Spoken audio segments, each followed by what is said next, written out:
हाँ जी, तो हम स्टार्ट करते हैं हमारा cash flow statement. Cash flow क्या होता है? ठीक है, एकदम बेसिक से स्टार्ट करेंगे कि सबसे पहले क्या होता है, ठीक है, कौन कौन से कंपोनेंट्स होते हैं, और लास्ट में देखेंगे कि कैसे इसका एक बेसिक लेवल पे मैं एनालिसिस कर सकता हूँ। ठीक है, लेट्स लेट्स गो नाउ। सबसे पहले अपने को ये समझना है कि कैश फ्लो स्टेटमेंट जो है वो अपने को ये दिखाता है कि मेरे पास कितना कैश आया और कितना कैश गया। मतलब ये इनफ्लोज और आउटफ्लोज दिखाता है over a specific period of time. आपको ये चीज ध्यान रखनी है दैट कैश फ्लो भी इनकम स्टेटमेंट के जैसा एक पीरियड स्टेटमेंट है।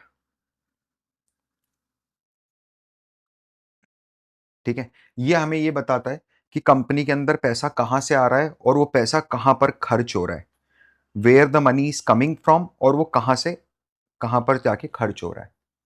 इसको आप है ना कुछ मत समझो, आप इसको एक काम करो, आप इसको बैंक की पासबुक समझ लो एक कंपनी के लिए। कंपनी की बैंक की पासबुक है जहां पर रोकड़ कितना आया कितना गया इसके बारे में बात करी जाती है। मैं आगे बढ़ूं और आप लोगों को और डेप्थ में समझाऊं, इसके पहले मैं एक छोटा सा डेविएशन लेके कोई एक इंपॉर्टेंट कॉन्सेप्ट आपको समझाना चाहता हूं। वो कॉन्सेप्ट है अक्रूवल और कैश का। जैसे समझना है एक बार, अक्रूवल में क्या होता है पता है? अक्रूवल में जो अक्रूवल का प्रिंसिपल होता है वो ये बोलता है कि आपकी सेल है ना और आपका एक्सपेंस जिस पीरियड में हुआ है उसी पीरियड में इसको बुक में लिख दो। ठीक है, यहां पर जो सबसे इंपॉर्टेंट चीज है वो ये है कि कैश रिसीट और कैश एक्सपेंस डजेंट मैटर। समझना, प्लीज अंडरस्टैंड। इसका मतलब यह है कि 1 जनवरी को या एक 31 दिसंबर को, ठीक है, मैंने सेल करी ₹1 लाख की। ठीक है, ऑन 100% क्रेडिट, कि ये मैंने उधार में दिए सेल, 60 डेज का क्रेडिट दिया है।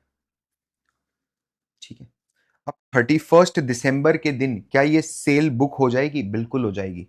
सर मेरे पास तो कैश आया नहीं, तो भी बुक कर लोगे। कारण क्या? आपको पीरियोडिसिटी, जिस पीरियड का खर्चा उस पीरियड में डालो, जिस पीरियड की कमाई उस पीरियड में डालो।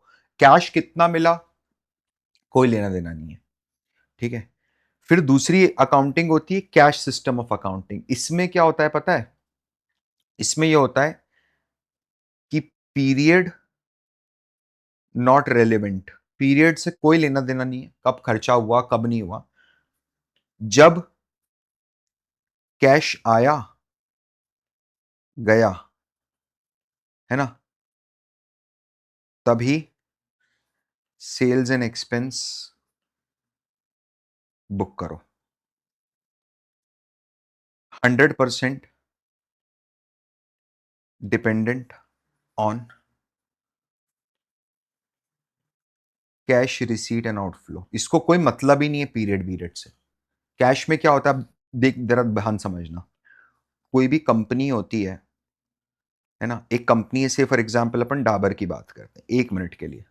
अब डाबर ने मान लो सेल करी इस साल में 10,000 करोड़ रुपए की, और इस सेल में से कुछ खर्चे करे उन्होंने, मान लो ऐसा 2,000 करोड़ रुपए।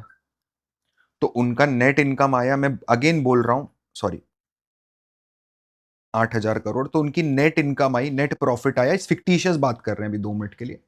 2,000 करोड़ का फिक्टिशियस प्रॉफिट आया, मतलब अपन ने जो इसके हिसाब से प्रॉफिट आया। अब यहां पर पता है बात क्या है? क्या मेरे गल्ले में, जो ड्रॉवर होता है गल्ला होता है, क्या गल्ले में 2,000 रुपए पड़े होंगे? नहीं पड़े होंगे। कारण बताए क्या है? इसमें से बहुत सारी ऐसी सेल है जो उधार पे हुई है। मतलब जिसका मेरे पास कैश आना बाकी है, भले ही वो सेल मैंने मेरी किताब के अंदर लिख ली है, नोट कर ली है बुक में, बट उसका कैश मेरे पास आना बाकी है। दूसरी चीज, बहुत सारे खर्चे अभी ऐसे हैं जिनका पैसा चुकाना बाकी है। बहुत सारे खर्चे हैं जिनका पैसा चुकाना बाकी है। तो नेट इनकम जो होती है ना, that is not equivalent to cash flow. आपको कैश फ्लो को यह समझना पड़ेगा कि कैश फ्लो जो है दैट इज गल्ले में आया हुआ कैश, कि आपके गल्ले में कितना कैश आया है। ठीक है। और नेट इनकम जो है वो किताब के अंदर कमाई है। जरूरी नहीं है कि किताब की कमाई और कैश दोनों सेम हो जाएं। समझ में आ रहा है? क्लियर है? अच्छा, यहां पर एक चीज और देखने वाली है कि कुछ खर्चे तो ऐसे हो सकते हैं जिनका पैसा अभी चुकाना बाकी है, बट कुछ खर्चे ऐसे भी होते हैं जिनमें कैश का एक्सपेंस होता ही नहीं है। मतलब अगर आप वो खर्चा डाल देते हो ना, तो आपके गल्ले से कैश नहीं जाएगा, सिर्फ किताब में प्रॉफिट कम होगा। है ना? अपन डिस्कस करेंगे। देखो यार, दो चीजें, आप दो काम कर सकते हो। या तो सरेंडर हो सकते हो कि मुझे तो सर कैश फ्लो बिल्कुल समझ में नहीं आ रहा है, ये सब चीजें पता नहीं कैसी हैं, मैं कब समझूंगा, क्या नहीं करूंगा। या फिर खुद से थोड़ा सा फाइट करके, वन टाइम एफर्ट लगता है। समझ रहे हो? एक बार आपको ये चीज क्लिक कर गई ना, सामान्य धंधा है, ऐसा समझना कि पापा की किराने की दुकान है और उसके अंदर अपन सब काम कर रहे हैं। अगर वैसा समझ के करोगे ना, तो पूरी अकाउंटिंग आपको समझ में आ जाएगी। आपको ये चीज समझनी पड़ेगी that accounting is the language of business. आपके जो ये अरमान है ना, या पता नहीं क्या हो रहा है बाहर ही निकला हुआ है, स्कूटी पे हवा लग लग के आई थिंक। आपके जो अरमान है ना कि मुझे इक्विटी रिसर्च एनालिस्ट बनना है ना, या मुझे खुद से अपने स्टॉक सिलेक्शन करना सीखना है, ठीक है, ये पूरे नहीं हो सकते जब तक आप अकाउंटिंग करना नहीं सीखो, करना नहीं, पढ़ना नहीं सीखो।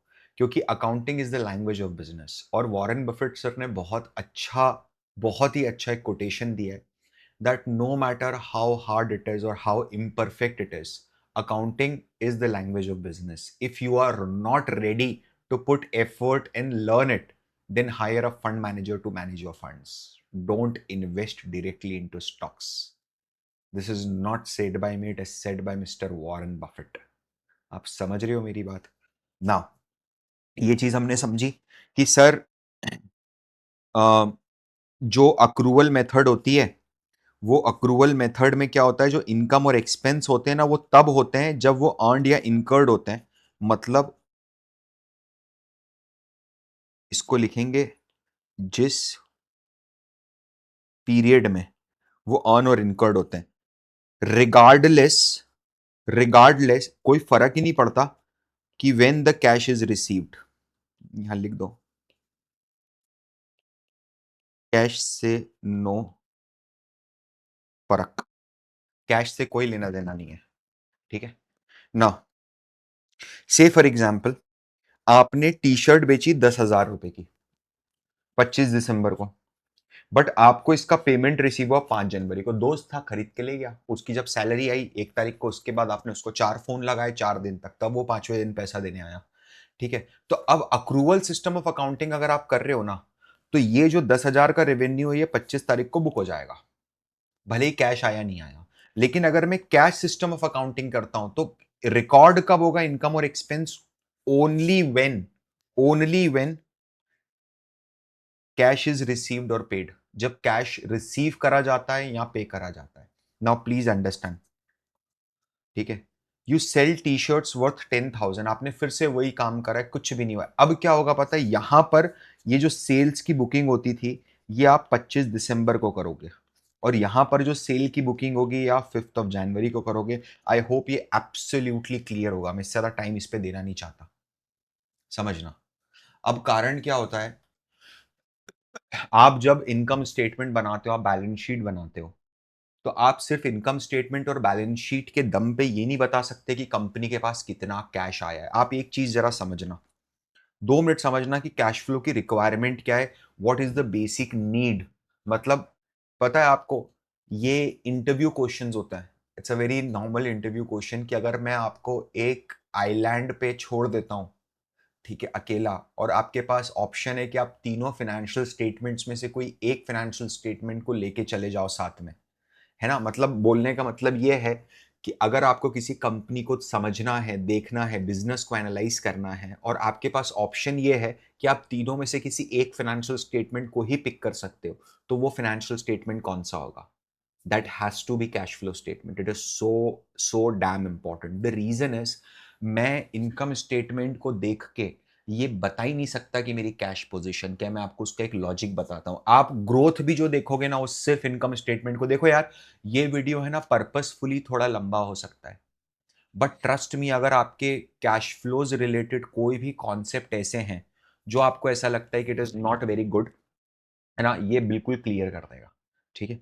नाउ अभी क्या है, जैसे फॉर एग्जाम्पल मान लीजिए एक कंपनी है, उस कंपनी की सेल्स है, ठीक है, 2023, 2024 और से for example 2025।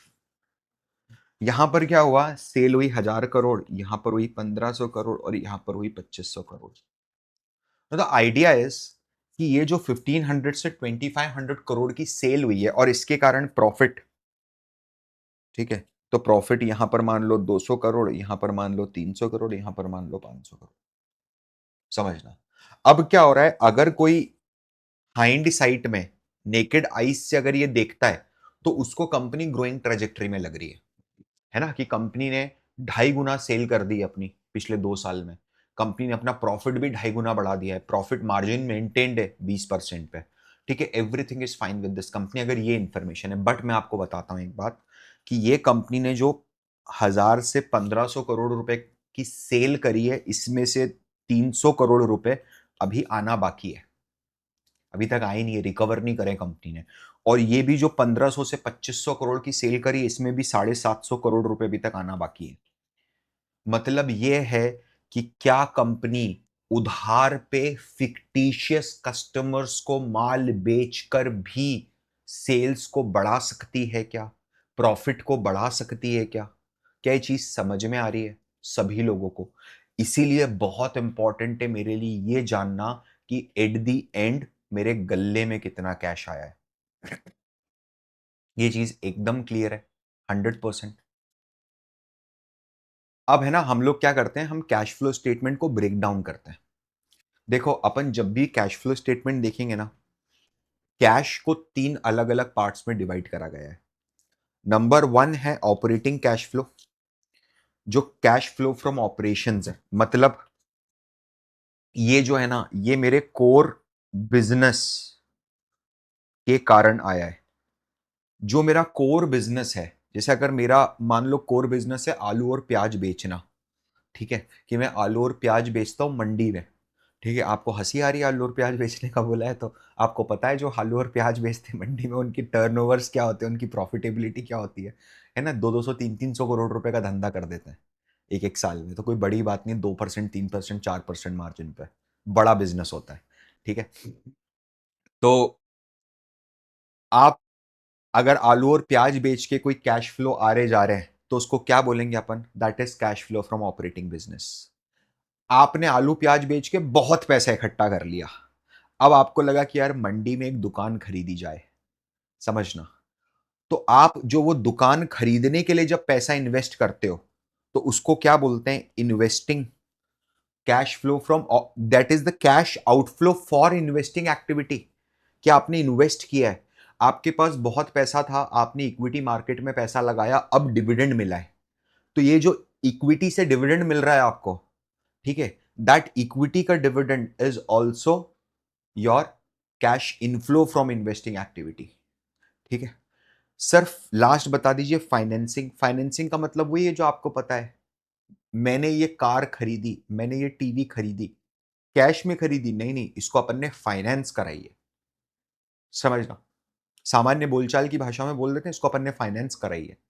Now need to understand this, कि अगर बिजनेस कोई लोन लेता है, ठीक है, कोई लोन का रीपेमेंट करता है, इंटरेस्ट का रीपेमेंट करता है, डिविडेंड पे करता है, डिविडेंड रिसीव करेगा, तो इन्वेस्टिंग एक्टिविटी का पार्ट बनेगा, क्योंकि उसने कहीं इन्वेस्ट करा होगा और उसको डिविडेंड मिल रहा है। लेकिन जब वो डिविडेंड का पेमेंट करता है, डिविडेंड क्या होता है? लाभांश, कंपनी के लाभ का एक अंश। It's a portion of profit which is to be distributed amongst shareholders, right? तो वो अगर मैं दे रहा हूं, तो that is because they have financed my business, right? And because of their finances, I've generated more profits and I'm redistributing that profit to them. To equity share holder. आपको समझ में आ रहा है, डेट और इक्विटी से related कोई भी inflow outflow वो आपका cash flow from financing activity के अंदर आता है। क्या ये चीज क्लियर है? अगर यहां पर दिक्कत हो रही है ना कि cash flow from operation cash flow from investing, cash flow from financing activity समझ में नहीं आ रहा है, तो आगे गड़बड़ हो जाएगी मेरे भाई। हम क्या करते हैं पता है? बहुत सिंपल सी बात होती है। सबसे पहले अपन ओपनिंग कैश बैलेंस लेते हैं।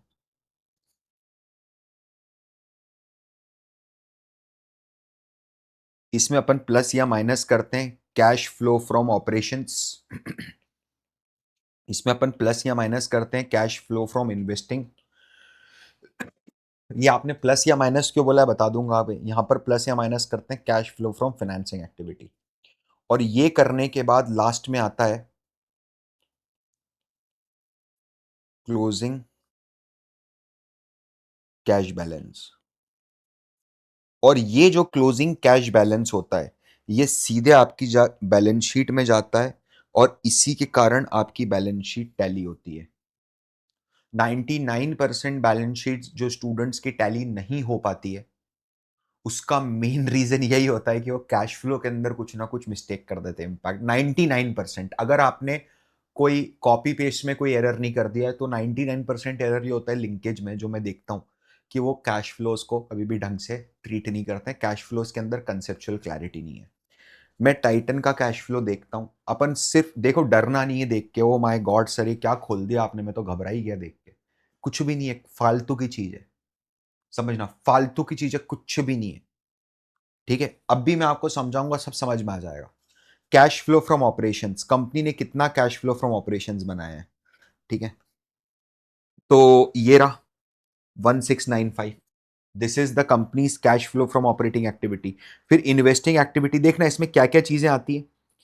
ठीक है, इन्वेस्टिंग एक्टिविटी के अंदर क्या क्या चीजें आ रही हैं जरा देखना। Purchase of property plant equipment, मतलब कंपनी ने जो कैपिटल एक्सपेंडिचर करा ड्यूरिंग द ईयर वो यहां से मिलता है। कंपनी ने कुछ प्रॉपर्टी प्लांट और इक्विपमेंट बेचे हैं।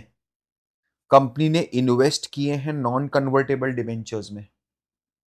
ठीक है, प्रोसीड्स है रिडम्पशंस, कंपनी ने कुछ डिबेंचर जो पहले इशू किए थे उनको रिडीम कर लिए। समझ रहे हो? कुछ, सॉरी, कंपनी ने जो पहले जिन डिबेंचर्स में इन्वेस्टमेंट किया था वो डिबेंचर्स रिडीम हो गए। कंपनी ने किसी दूसरी कॉर्पोरेट को डिपॉजिट दिया है। ठीक है, कोई दूसरे डिपॉजिट जो पहले करा था उसका पैसा वापस आया है। बैंक की डिपॉजिट एफडी मेच्योर हो गई है। हमने इक्विटी इंस्ट्रूमेंट्स में कुछ इन्वेस्टमेंट किया है। हमने सेल और परचेज ऑफ म्यूचुअल फंड्स किया है। हमने ग्रुप की फ्रेंचाइज को लोन दिया है। ठीक है, वो लोन का पैसा वापस आया है। हमने लीज पेमेंट रिसीव किया है, इंटरेस्ट रिसीव किया। मैं बताऊंगा आपको ये सब क्यों लिखते हैं, बट क्या आपको मेजर बात समझ में आ रही है? ठीक है, एंड लास्ट में क्या होता है यहां पर, लास्ट में फाइनेंसिंग एक्टिविटी देखो। Proceeds from long term borrowings, जो अभी मैंने लोन उठाया उसका पैसा। Repayment of long term borrowings, मैंने पैसा दिया उसका पैसा। ठीक है, रीपेमेंट ऑफ, मैंने लोन चुकाया वो चीज है। Proceed from short term borrowing, dividend paid, मैंने जो डिविडेंड पे किया है। ठीक है, acquisition of treasury shares, acquisition of non controlling interest, मतलब मैंने किसी कंपनी में अपनी हिस्सेदारी खरीदी है। एक्विजिशन ऑफ ईसॉप राइट्स, मैं बात करूंगा ईसॉप की क्या होता है क्या नहीं होता है। और फाइनेंस कॉस्ट पेड, मतलब जो मैंने इंटरेस्ट का पेमेंट किया है। फिर क्या होता है, ए बी और सी तीनों का एडिशन होता है, मतलब ये सी है। ठीक है, ये ए है और ये बी है। मतलब ये जो एडिशन आपके सामने आ रहा है, ये 177 का जो फिगर आ रहा है, ये cash flow from operations, cash flow from investing और cash flow from financing activity तीनों का टोटल है। इसमें हम ओपनिंग बैलेंस को ऐड कर देते हैं, तो जो बचा हुआ अमाउंट आता है वो आता है कैश एंड कैश इक्विवेलेंट्स का क्लोजिंग बैलेंस। मैंने अभी तक आपको जो भी समझाया है वो कुछ ऐसा दिखता है। हम इसके बाद एक एक करके समझते हैं कि cash flow from operations actually में होता क्या है। ठीक है, देखो यार, आप जो भी कैश जनरेट करते हो, ठीक है, कोर बिजनेस से, अपने हार्ड कोर बिजनेस से, ठीक है, वो सारा का सारा कैश फ्लो फ्रॉम ऑपरेशंस होता है। अब जरा 2 मिनट समझना। कैश फ्लो फ्रॉम ऑपरेशंस को कैलकुलेट करने के दो तरीके होते हैं। एक होता है डायरेक्ट मेथड और एक होती है इनडायरेक्ट मेथड।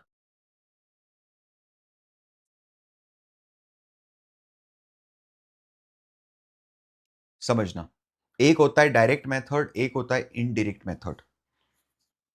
डायरेक्ट मेथड में क्या करते हैं पता है? All cash receipts minus all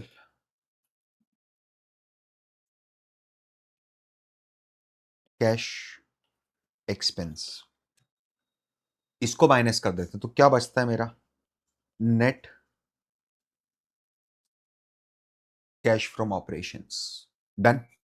indirect method में पता है क्या होता है? अच्छा मेरे को एक बात बताओ, सर ये तो बहुत इजी है। इजी है, मगर अगर मेरे पास ये इंफॉर्मेशन होती कि मेरे पास टोटल कितना कैश आया है और कितना मैंने कैश में खर्चा करा है, अगर मुझे ये कहीं से इनकम स्टेटमेंट से पता चल जाता तो मैं कैश फ्लो बनाता ही क्यों? समझ में आ रही है बात? मेरी बात समझ में आ रही है आपको? फिर तो कैश फ्लो की जरूरत ही नहीं पड़ती ना, मैं कैश फ्लो रेफर ही क्यों करूंगा अगर मेरे को ये, मेरे पास ये नंबर डायरेक्टली नहीं होता है कि कंपनी के पास कितना कैश आया और कंपनी ने कितना कैश में एक्सपेंस करा। कारण क्या है? कंपनी ने अगर रॉ मटेरियल खरीदे, समझना, तो कितने ड्यूरिंग द ईयर उसने कैश में पेमेंट कर दिया, कितना आउटस्टैंडिंग है लास्ट में वो पता चलता है बस।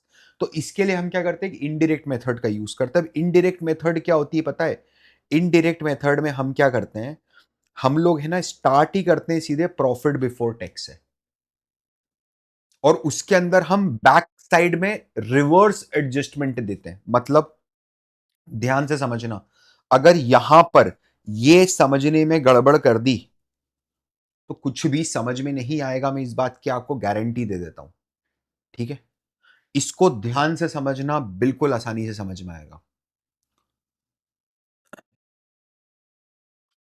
प्रॉफिट बिफोर टैक्स ये क्या है? ये है टैक्स के,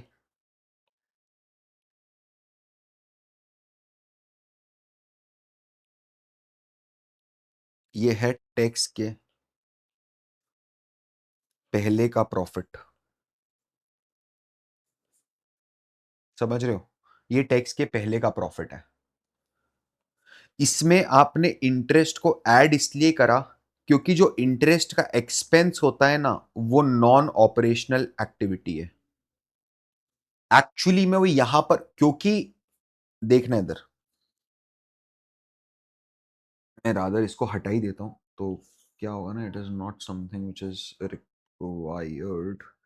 हाँ, तो ये देखिए आप, ये हमारी कंपनी है और इस कंपनी की मैंने प्रॉफिट बिफोर टैक्स लिया है 55,273 करोड़। अब इस प्रॉफिट बिफोर टैक्स को मैं प्यूरिफाई करूंगा। प्यूरिफाई कैसे करूंगा पता है? मैं दो तीन चीजें करूंगा। देखो, दो कंसेप्ट है बेसिक। नंबर वन, ये प्रॉफिट के कैलकुलेशन में, ये प्रॉफिट को कैलकुलेट करने में क्या आपने कोई भी नॉन कैश खर्चे को डाला है क्या? ऐसे खर्चे को इसमें इंक्लूड, इसमें से माइनस करा गया है क्या? मतलब ये जो 55,273 का फिगर आया है, इसको कैलकुलेट करने के दौरान क्या आपने कोई ऐसे खर्चे को माइनस करा है जिसके कारण आपका कैश आउटफ्लो नहीं हुआ है? तो वो खर्चा आपको एड बैक करना पड़ेगा ना। दूसरी चीज, आपने कोई ऐसा खर्चा कर दिया है इसमें से माइनस, इसको कैलकुलेट करते समय, जो एक्चुअली में ऑपरेशनल एक्टिविटी का पार्ट नहीं है, वो इन्वेस्टिंग एक्टिविटी का पार्ट या फाइनेंस एक्टिविटी का पार्ट है। जैसे कि, समझना इधर, प्लीज अंडरस्टैंड। आपने यहां देखा फाइनेंस कॉस्ट, ये फाइनेंस कॉस्ट कुछ भी नहीं है but this is interest expense. मैंने कोई लोन लिया, उस पे मैंने इंटरेस्ट चुकाया 13,430 करोड़ का। डोंट यू थिंक ये तो cash flow from invest financing activity का पार्ट है? तो आप क्या करोगे पता है? आप क्या करोगे? आप स्टार्ट करोगे यहां से 55,273 से। देखो, ये 55,273 से स्टार्ट किया, ठीक है। इसके अंदर क्या क्या ऐड किया इसने? तो सबसे पहले इसमें इसने इंटरेस्ट एक्सपेंस जो था ना, जो फाइनेंस कॉस्ट होगी, उस फाइनेंस कॉस्ट को इसने माइनस किया है, ये रहा।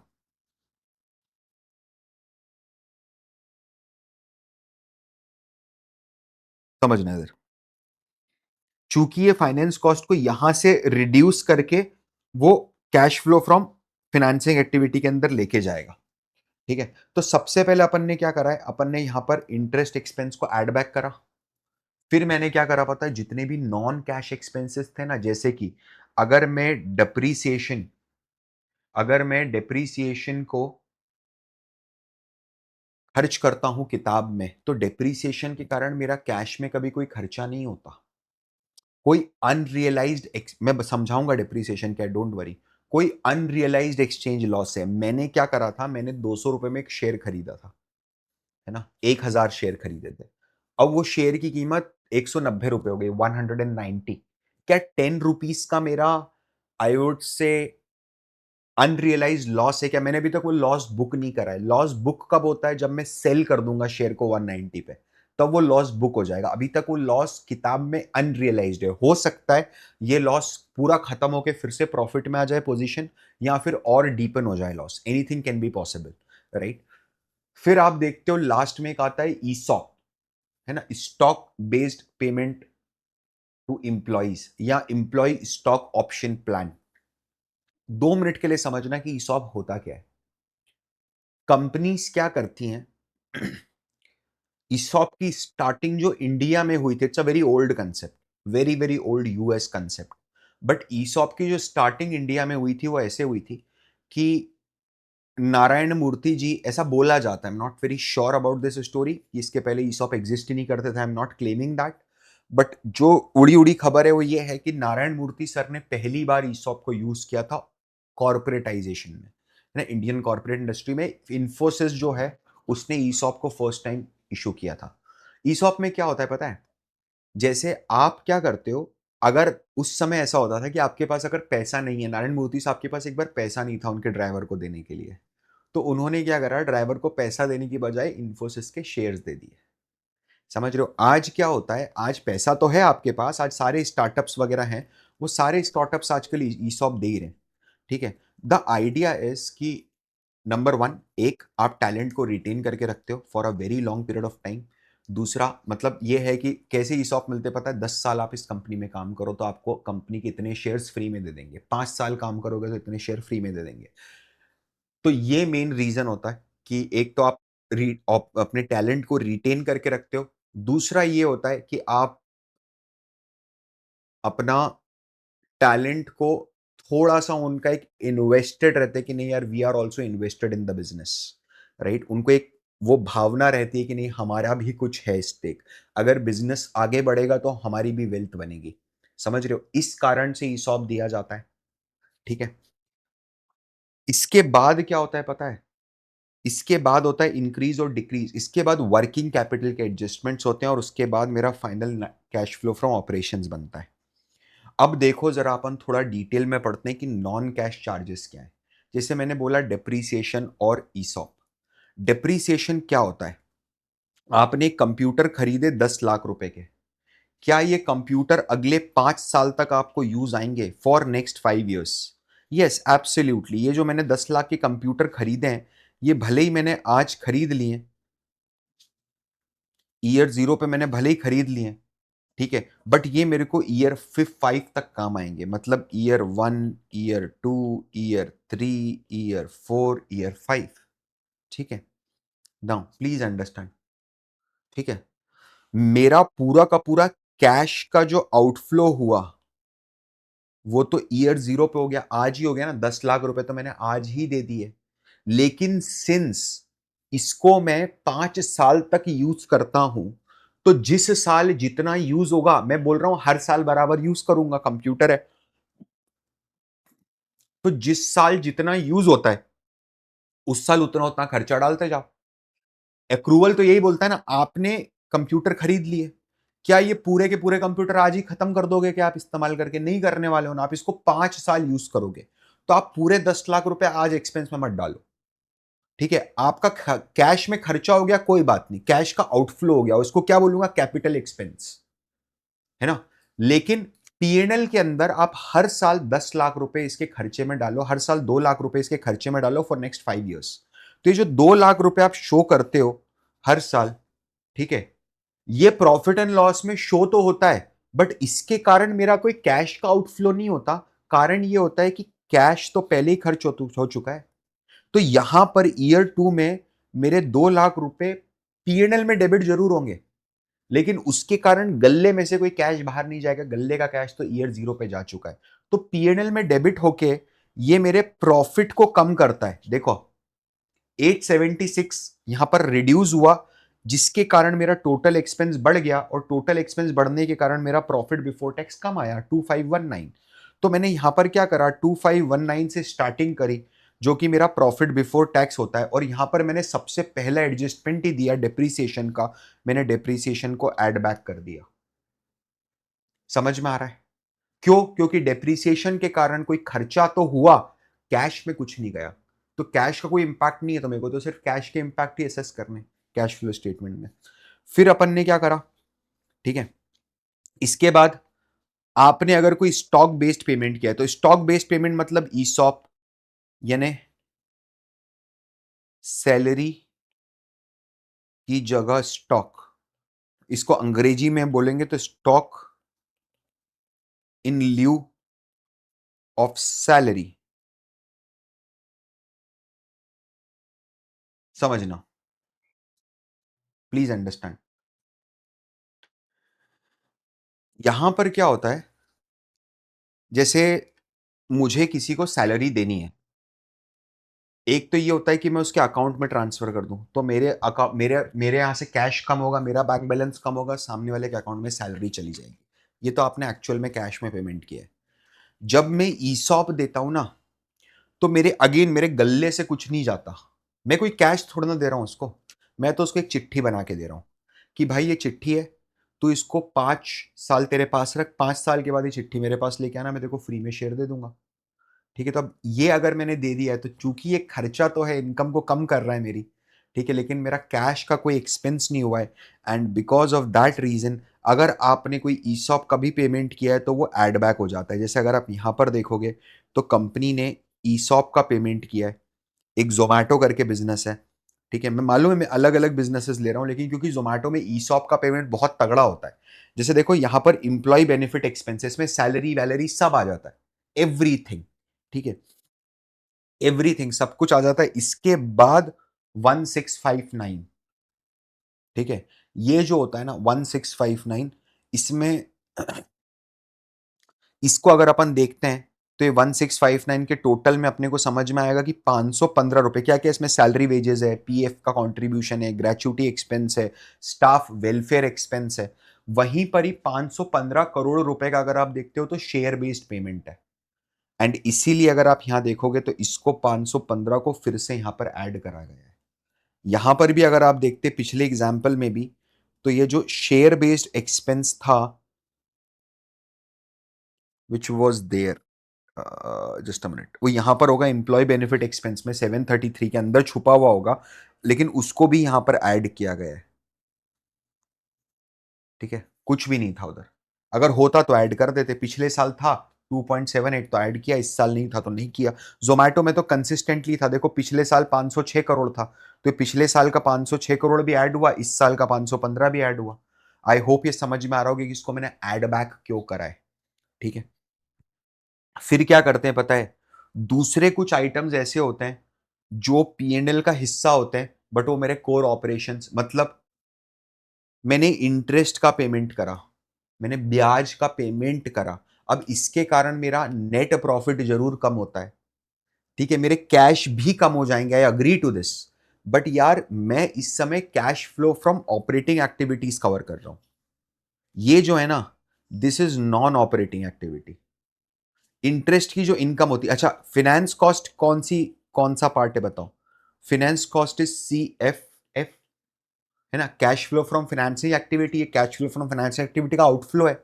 फिर आपको इंटरेस्ट की इनकम रिसीव हुई, तो आपने कहीं पर फिक्स डिपॉजिट करी होगी, तभी तो इंटरेस्ट की इनकम रिसीव हुई, तो वो है CFI। ठीक है, फिर है gains on sale of investment. ठीक है, मैंने कोई माल बेचा, उसके ऊपर हुआ गेन। ठीक है, अब जरा समझना, ये मैंने कोई इन्वेस्टमेंट पुराना करा है, उसको मैंने बेचा है, उसके कारण मेरा खर्चा हुआ है। उसके कारण मेरा इनकम हुआ है, तो ये भी मेरे cash flow from investing activity का पार्ट है। Expense on employ stock option scheme, ये जो है ना, ये नॉन कैश एक्सपेंस है। रेंट इनकम, समझो अदर इनकम है भाई, मेरा कंपनी का काम रेंट काम करना है क्या, रेंट पे बेचना है क्या सामान, नहीं ना, मेरा कंपनी का काम तो साबुन बेचना है, से फॉर एग्जांपल। अगर कोई रेंटल इनकम हुई, कोई पुराना प्लॉट खाली था, कोई गेस्ट हाउस खाली था, उसको चढ़ा दिया कंपनी ने, छोटा मोटा मिनिस्क्यूल रेंटल इनकम है, देखो 5 करोड़ की रेंटल इनकम, उसको रिड्यूस करूंगा यहां से। क्यों रिड्यूस करूंगा पता है? Why have to reduce this, right? I have to reduce this because this is a cash flow from investing activity. And loss on disposal of property plant and equipment, ये भी जो अगर आप देखते हो तो this is cash flow from financing activity. ठीक है, इसीलिए इन सब चीजों को अलग से एडजस्टमेंट दिया जाता है। क्या इतना आप लोगों को समझ में आया, सभी लोगों को? ठीक है, इसके बाद वाले सेशन में अपन कैपिटल, वर्किंग कैपिटल के एडजस्टमेंट समझेंगे और इसको कंक्लूड करेंगे। मैं मिलता हूं आपसे अगले सेशन में, तब तक के लिए this is Parth Verma signing of.